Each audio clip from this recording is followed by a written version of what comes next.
Anwar seorang detektor?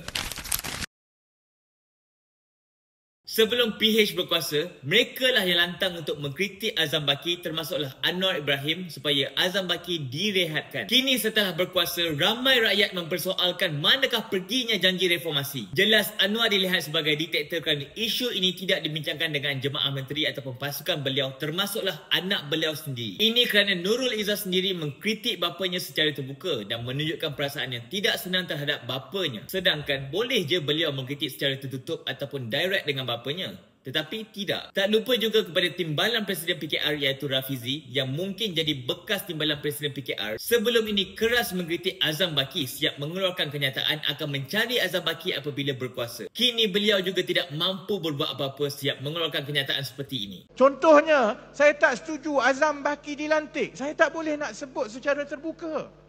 Nampakkan mesej tersirat beliau, kata tidak boleh sebut secara terbuka, tetapi jelas bahawa beliau tidak setuju dengan pelantikan Azam Baki. Persoalannya, jika lantikan Ketua SPM tidak dibincangkan dengan tim PMX, apalah nasib negara dapat pemimpin yang seolah-olah detektor?